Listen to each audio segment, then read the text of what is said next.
মই অসমৰ মুখ্যমন্ত্ৰী মহোদয়ক এটা আহ্বান জনাম যে আপোনাৰ যিটো ধৰ্মীয় সাম্প্ৰদায়িক মেৰু বিভাজনৰ ৰাজনৈতিক কৌশল আছিলে সেই কৌশলটো ইতিমধ্যে সমগ্ৰ দেশজুৰি ৰাইজে প্ৰত্যাখ্যান কৰিছে কাৰণ ধৰ্মীয় মেৰু বিভাজনৰ ওপৰত ভৰসা কৰিয়ে বিজেপিয়ে 400 পাৰ বুলি কৈ আছিল য'ত গৈ পেলাই 3 বাৰৰ ভিতৰত বিজেপিৰ আটাইতকৈ কম আসনেৰে বিজেপি আজি চৰকাৰ থাকিবলগীয়া হৈছে আৰু অসমত 2024ত আমাৰ যিটো টাৰ্গেট আছিলে যে 2024ত আমি AIDFৰ সাম্প্ৰদায়িক ৰাজনীতিক নিৰ্মূল কৰিম আৰু AIDFৰ ৰাজনীতিক ৰাইজে বিসৰ্জন দিয়াৰ পাছত বিজেপিক পৰাভূত কৰিবৰ কাৰণে আমাৰ কাৰণে কঠিন কাম নহ'ব যেটো আমাৰ কংগ্ৰেছ দলৰ যেটো পৰিকল্পনা আছিল আমি সেইমতে কিন্তু আগবাঢ়িছো একাৰণে মুখ্যমন্ত্ৰী গৰাকীয়ে গৃহ বিভাগত সম্পূৰ্ণ তেখেত ফেইল হৈছে গৃহ বিভাগ চলোৱাত ব্যৰ্থ হৈছে আইন শৃংখলা নিয়ন্ত্ৰণ কৰিব পৰা নাই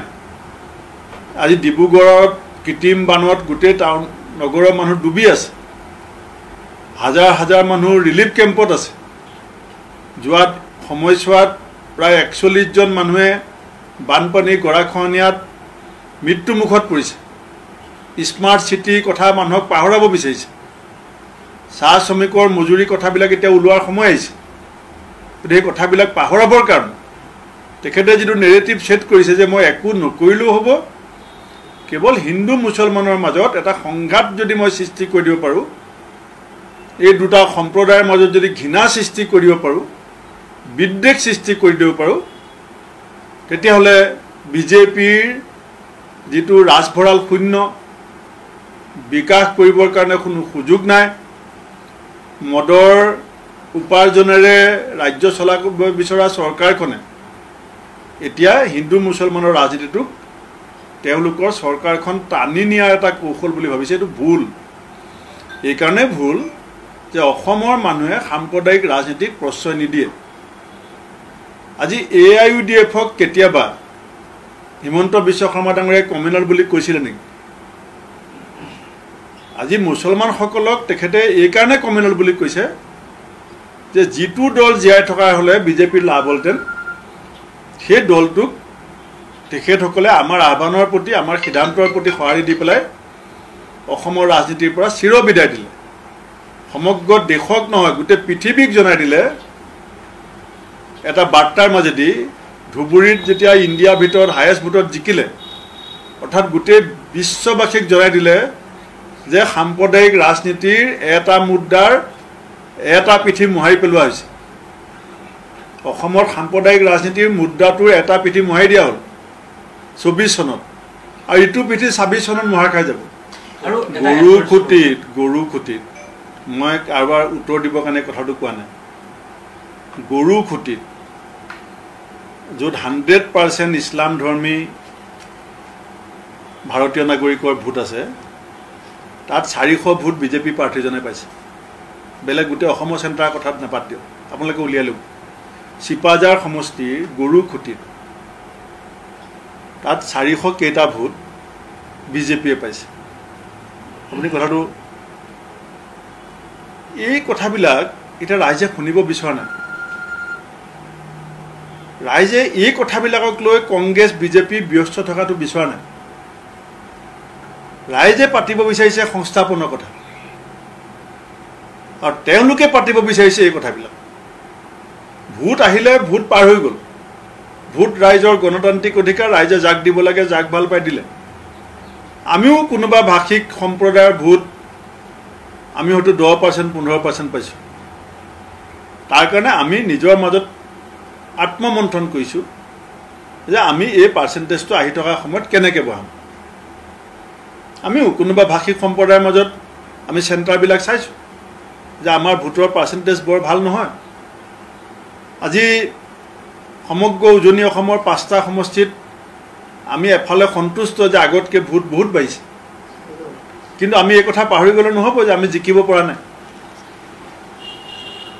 আমি ভোটো বাঢ়িছে আমি জিকিব পৰা নাই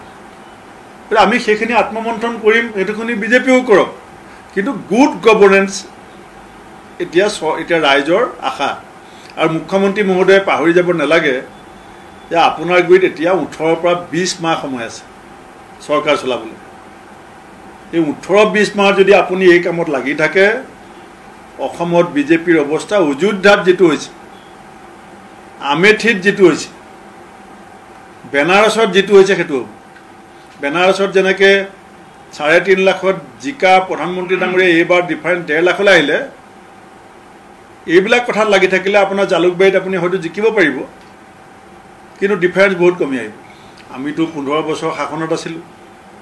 পুৰণা গোটেই দিনবিলাক মিলালে বহুত দিন শাসনত আছিলোঁ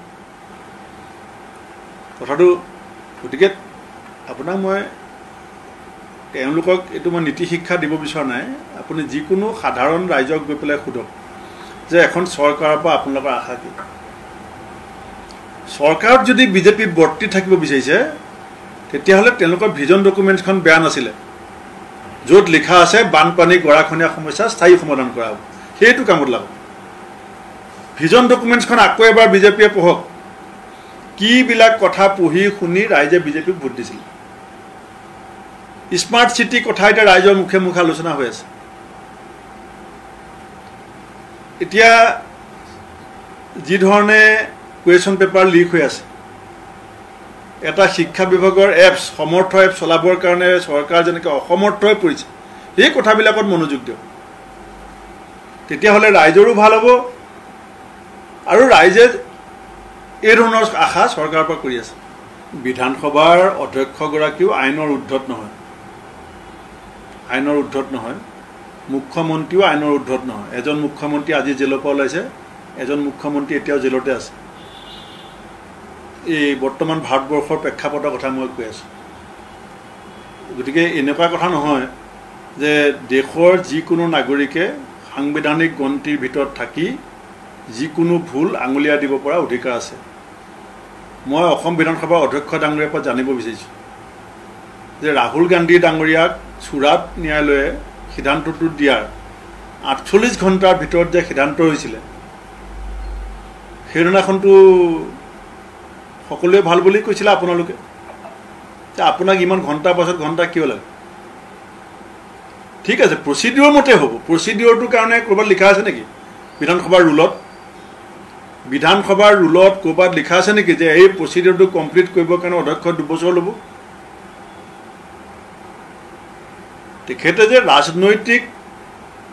উদ্দেশ্য প্ৰণোদিতভাৱে বিষয়টো যে গাপ দি ৰাখিব বিচাৰিছে আৰু গাপ দি ৰখাৰ কথাটো মই আপোনাক কৈ দিছোঁ এতিয়া যদি বাই ইলেকশ্যন হয় 2021 চনৰ ভোটাৰ লিষ্ট আৰু সীমামতে হ'ব 2021 চনৰ পুৰণা ৰহা সমষ্টিত আমি জিকিম পুৰণা বাগভৰ সমষ্টিত আমি জিকিম পুৰণা এই নৰ্থ কৰিমগঞ্জত আমি জিকিম আপুনি কৰিমগঞ্জৰ যিটো নগৰ সমষ্টিটোত আমি পুৰণা সমষ্টিটোত জিকিম নতুনত কি হ'ব 26ত গম পাম গতিকে আপুনি বস্তুটো ভাবি লওক কি কাৰণে অধ্যক্ষ ডাঙৰীয়াৰ ইচ্ছা থাকিলেও মই তেখেতৰ ইচ্ছা নাই বুলি নাভাবোঁ তেখেতেও নিশ্চয় এই পদমৰ্যাদা যিটো অধ্যক্ষৰ তাৰ গৰিমা ৰক্ষা কৰিবৰ কাৰণে তেখেতৰ ইচ্ছা নাই বুলি মই নাভাবোঁ কিন্তু তেখেতৰ ওপৰত উদ্দেশ্যৰ এক হেঁচা আছে এক উদ্দেশ্য শক্তিৰ হেঁচা আছে যে যদি এই MLA কেইজনৰ পদ খাৰিজ হয় উপ নিৰ্বাচন হয় গোটেইকেইটা পুৰণা সমষ্টি মতে ইলেকশ্যন হ'লে কংগ্ৰেছ জিকি যাব যিটো কাৰণে তেখেতে প্ৰচিডিউৰৰ কথা কৈ পেলাই ডিলে কৰিবৰ কাৰণে চেষ্টা কৰি আছে নাই এইটো আমি আগতেও অভিযোগ কৰিছিলোঁ যে ট্ৰেন্সপৰ্ট ডিপাৰ্টমেণ্টে যি ধৰণে কৰ কাটল বিভিন্ন ফাইন লগাই পেলাই সৰ্বসাধাৰণ মানুহৰ ওপৰত যিটো জুলুম কৰি আছিলে এইটো সঁচাকৈ অত্যাচাৰ সদি গৈছিলে সেইকাৰণে কাৰণ যিয়ে নহওক মোৰ মতে ইলেকশ্যনত তেওঁলোকৰ যিটো ভোট পাৰ্চেণ্টেজ কমিছে কংগ্ৰেছৰ ভোট পাৰ্চেণ্টেজ সমান হৈছে তাৰ পোষ্টমৰ্টেম আৰম্ভ হৈছে গতিকে ক্ষোভবিলাক হয়তো অলপ অলপ ক'ৰবাত উপশম কৰিবলৈ চেষ্টা কৰিছে